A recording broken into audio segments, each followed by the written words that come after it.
Hello everyone, कैसे हैं आप सब लोग। Welcome back to ICT virtual classroom Dehradun. मैं निखिल राणा क्लास 9 का अपना मैथ्स का टॉपिक कंटिन्यू करेंगे, जो कि है सरफेस एरिया एंड वॉल्यूम। तो इसके अंदर हम क्यूब एंड क्यूबॉइड से रिलेटेड क्वेश्चन सभी करेंगे, वो भी खत्म नहीं हुए। टाइप 2 दो या तीन टाइप के क्वेश्चन अभी तक हमने कवर किए हैं। इसमें भी और टाइप के क्वेश्चन कुछ बचते हैं, हम इसको बस एक बार पूरी तरीके से खत्म कर देंगे, फिर हमें इसमें कोई दिक्कत नहीं होगी। तो चलिए अपनी क्लास शुरू करते हैं। शुरू करने से पहले हमेशा की तरह थॉट ऑफ द डे लेके चलते हैं। तो आज का थॉट ऑफ द डे है बच्चों, if you fail never give up. If you fail never give up, because fail means first attempt in learning. जी हाँ, देखिए अगर आप किसी चीज को लेके कभी फेल हो जाते हैं, कहीं कोई चीज आपकी पूरी नहीं हो पाती, तो आप बस हार मत मानो, गिव अप मत दो। क्यों गिव अप मत करो? क्यों बच्चों? क्योंकि फेल मतलब क्या है? फेल मतलब कहा गया है first attempt in learning. F for first, A for attempt, I मतलब एन, एल मतलब लर्निंग। तो फर्स्ट अटेम्प्ट इन लर्निंग यार हमारे सीखने लर्निंग के दौर का पहला अटेम्प्ट है। फेल भी हो गए तो क्या बात, दूसरे तीसरे लोग तो बार बार गलतियां करते हैं, वो तब भी करते रहते हैं। बट हम तो एक बार चीज करके, अगर आप वो चीज पूरी नहीं कर पा रहे तो उससे निराश मत हो। वो आपका पहला अटेम्प्ट है, वो आपका फर्स्ट अटेम्प्ट है। आगे जाके बल्कि उससे सीख लो कि यार कहां मुझसे गलती हो गई उसमें, कि आगे इसमें हमें ये गलती दोहरानी ना पड़े। ठीक है, तो ये था हमारा आज का थॉट ऑफ द डे। तो अब चलते अपने क्वेश्चंस की तरफ। तो क्वेश्चन लिखेंगे, ठीक है।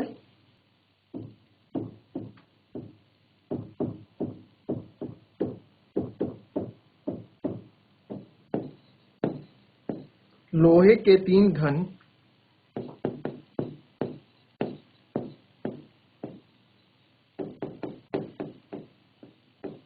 जिनकी भुजाएं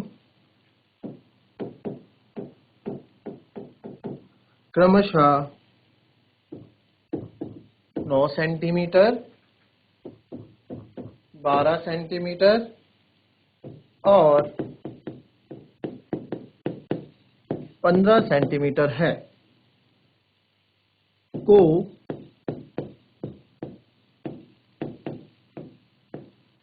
पिघलाकर लोहे का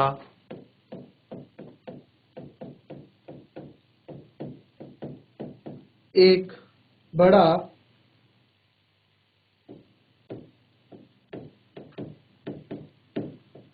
घन बनाया जाता है।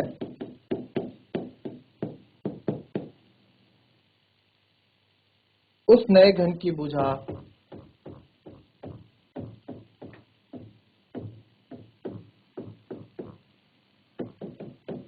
उस नए घन की भुजा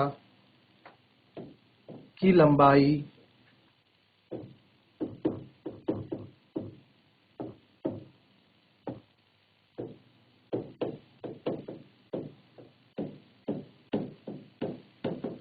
क्या होगी? चलो करो इस क्वेश्चन को जरा फटाफट।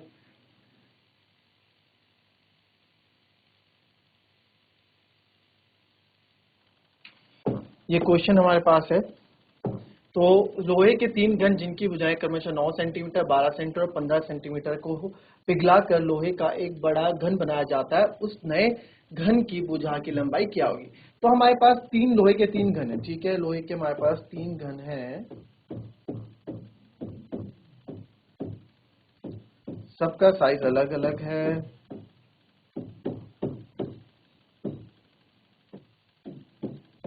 ठीक है, ये तीन घन मेरे पास, इनको पिघलाकर ना मैं एक बड़ा घन बनाता हूं।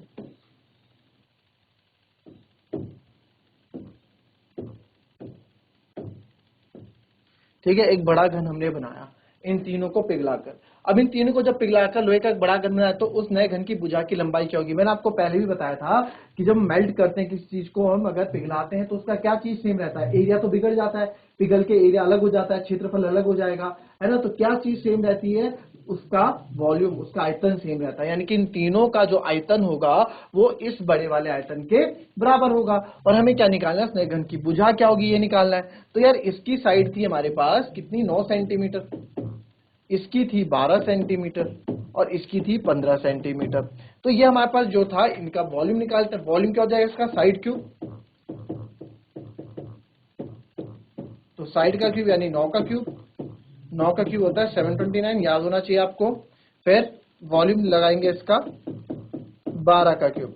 12 का क्यूब होता है 144 इंटू 12, फिर इसको मल्टीप्लाई करूंगा, देखो 12 का स्क्वायर 144, फिर इंटू 12 मैं कर दूंगा, 12 4 जा 48, 4 कैरी, 12 4 जा 48, 48 और 4 52, 5 कैरी, और 12 जा 12, 12 और 5 1728, ये क्या है सेंटीमीटर क्यूब, सेंटीमीटर में चलता है तो सेंटीमीटर क्यूब।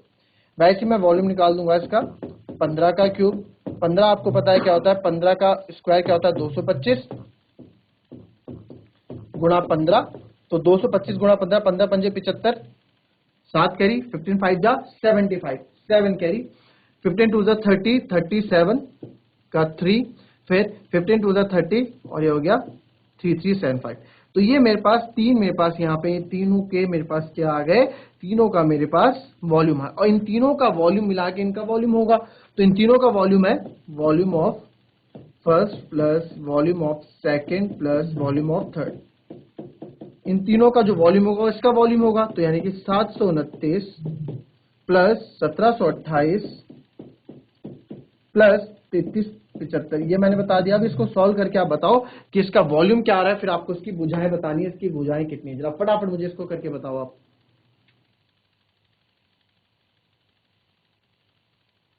आइए देखते हैं, इसको मैं प्लस करूंगा, तो आइए इसको प्लस करते हैं, 1728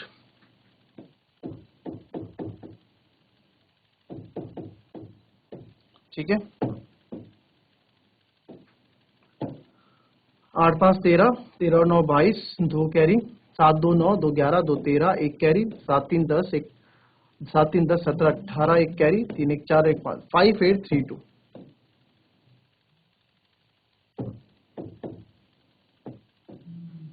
ये आ गया मेरे पास 5832 सेंटीमीटर क्यूब। अब ये तो मेरे पास इसका वॉल्यूम आया, बट हमसे क्या पूछा है, हमसे तो उसकी लंबाई पूछी कि भुजा की लंबाई कितनी होगी।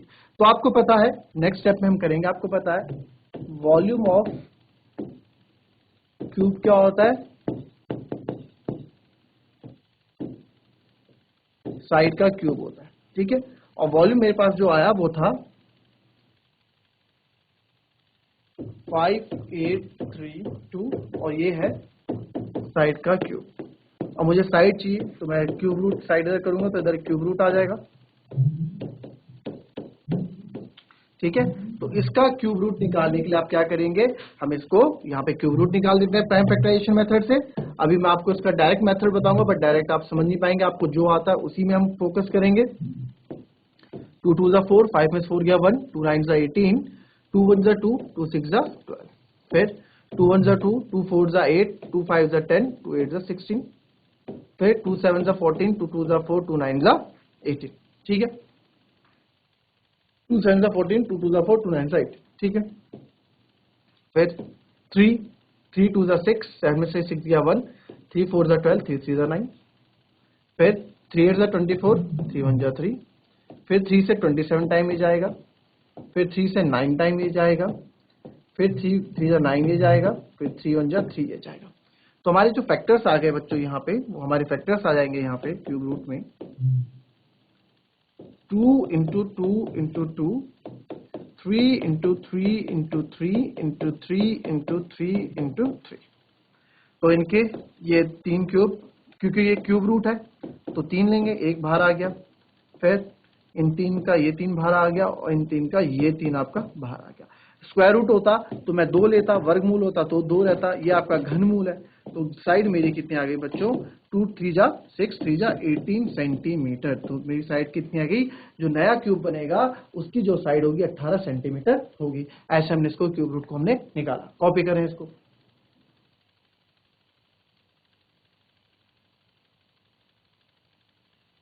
अच्छा, इसमें आप एक चीज और देखिए, जिसको जो हम अगर यहां तक पहुंच जाते हैं ना, तो आपने नोट कर दिया होगा,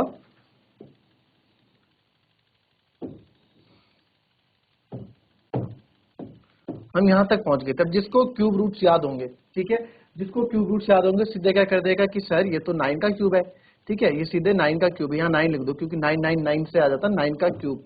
तो 9 का क्यूब 9 ये बाहर आ गया, और 3 2 का 1 2 ये बाहर आ गया, तो 9 दूनी 18। ऐसे ऐसे भी आप मैथ्स में यूज कर सकते हैं, अगर आपको नॉलेज है थोड़ा बहुत क्यूब्स के बारे में, क्यूब्स आपको लर्न है, ठीक है। नेक्स्ट क्वेश्चन लिखेंगे आप।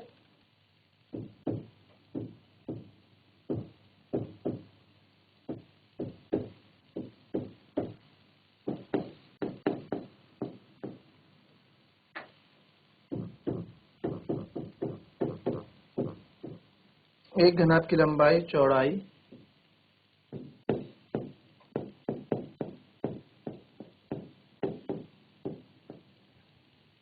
तथा ऊंचाई का अनुपात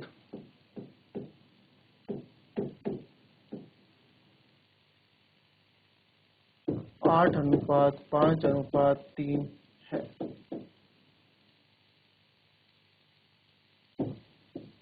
तथा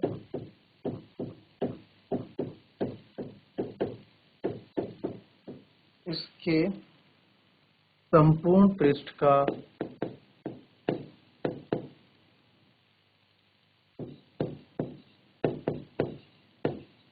क्षेत्रफल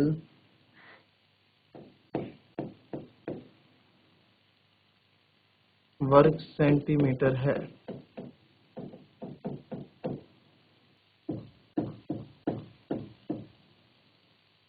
का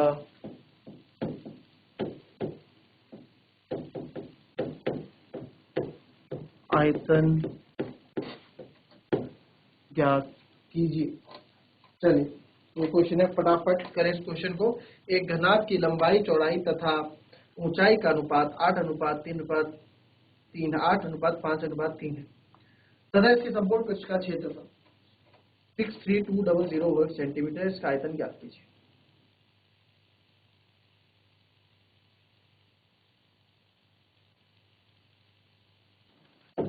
देखिए हमसे बोला है घनाभ की लंबाई चौड़ाई तथा ऊंचाई का अनुपात। अब देखिए अनुपात रेशियो है, एक्चुअल नहीं है। मैंने आपको पहले ही बताया था कोई भी चीज एक्चुअल नहीं है, रेशियो में अनुपात होता है, कंपैरिजन होता है। हमें इसका एक्चुअल वैल्यू नहीं पता कि यार असल में लेंथ ब्रेथ हाइट है क्या, ये इनके आपस का रेशियो है। तो इसमें मैं क्या कर दूंगा, इसमें मान लेंगे लेट या फिर माना लंबाई चौड़ाई और ऊंचाई, ठीक है, या फिर let the length breadth and height of cuboid is, हम क्या कर लेते हैं, इसको मान लेंगे 8x 5x and 3x, ठीक है। फिर हमें बोला गया है टोटल सरफेस एरिया, कुल पृष्ठ का, संपूर्ण पृष्ठ का क्षेत्रफल या फिर कुल पृष्ठ का क्षेत्रफल, कुल पृष्ठ का क्षेत्रफल या फिर टोटल सरफेस एरिया। तो टोटल सरफेस एरिया क्या है बच्चों मेरा, टोटल सरफेस एरिया आपको पता है 2LB, आपको याद होना चाहिए BH + HL। कॉन्सेप्ट दिमाग में याद रखो, दिमाग में कॉन्सेप्ट हमें याद होना चाहिए कि टोटल सरफेस एरिया कैसे निकालते हैं। क्यूबॉइड में 6 ट्रायंगल होते हैं, 6 रेक्टेंगल होते हैं, तो 6 के 6 रेक्टेंगल्स का आप एरिया प्लस कर दोगे। अदरवाइज अगर फॉर्मूला याद है तो आप डायरेक्ट ऐसे रख देंगे, ठीक है। और ये हमें कितना दे रखा है, ये हमें 63200 दे रखा है। इसको हम बराबर रखने वाले 2 length into breadth. What is length into breadth, 8x into 5x, फिर प्लस 5x इंटू 3x, फिर प्लस 3x इंटू 8x। इसको सॉल्व करेंगे 2 8 5 40x स्क्वायर, क्योंकि x 15x square plus 24x square. इस 2 को मैं मल्टीप्लाई करने की जगह ना बच्चों इधर ले आता हूँ, क्योंकि मल्टीप्लाई में इसको नंबर को और थोड़ा छोटा कर देते हैं। 2 3 6, 2 1 2, बचेगा 1, 2 6 12 एंड 0 0। तो 31600 हो गया, इधर से 2 मेरा इधर आ गया था। तो यहाँ मेरे पास बचा, इसको प्लस करने 40 और 10 50, 50 और 20 70, 70 और 4 74, 74 79। तो 31600 आपका आ गया 79x स्क्वायर। तो मुझे तो x स्क्वायर की वैल्यू चाहिए, तो x स्क्वायर को मैं क्या सकता हूँ 31600/79। क्या ये सही में मैं सही कर रहा हूँ कि नहीं कर रहे हैं, इसको हम और चेक कर लेते हैं। अगर देखो लास्ट में क्या है 6 है, तो 9 4 36, 3 कैरी 7 4 28 31, यानी 4 टाइम से कटने वाला है। तो मैंने क्या किया, मैंने वो कौन सी कंडीशन लगाई, पहले भी आपको बताया था, 316 डिवाइड विद क्या है 79। तो लास्ट का यूनिट डिजिट से हम लास्ट का यूनिट डिजिट देखते हैं 9 में क्या मल्टीप्लाई करें कि लास्ट में 6 आए, तो आप बोलोगे सर 9 4 ज़ा 36, क्या बोलोगे 9 4 ज़ा, ये आपका कुछ कैलकुलेशन हैक्स मैं आपको बता रहा हूँ कि कैसे कैलकुलेशन इजी करते हैं। 36 यानी 9 में 4 करोगे तो लास्ट में 6 मिलेगा। तो ठीक है, हम ट्राई करके देखते हैं यार, क्या पता सिंपल ही आ जाए। तो 9 4 ज़ा 36, 3 कैरी, 7 चौको 28, 28 और 3 बिल्कुल 316 मेरे पास आ रहा है। अगर जिसको अभी भी ये चीज समझ में नहीं आई वो पूछ ले मुझसे, ठीक है। पहले भी बता रही थी ये चीजें, जिन बच्चों ने पहले क्लास पढ़ी है वो इजीली से चीज समझ जाएंगे। ये आ गया, तो एक्स स्क्वायर यानी कि एक्स स्क्वायर आ गया 400, तो एक्स की वैल्यू आ गई मेरे पास अंडर रूट 400, तो एक्स यहाँ पे आ गया 20 सेंटीमीटर। तो एक्स क्या आ गया मेरा यहाँ पे 20 आ गया। क्लियर, इतना क्लियर हुआ। अब तो वॉल्यूम निकालने में मेरे ख्याल से कोई दिक्कत आप लोगों को होनी नहीं चाहिए।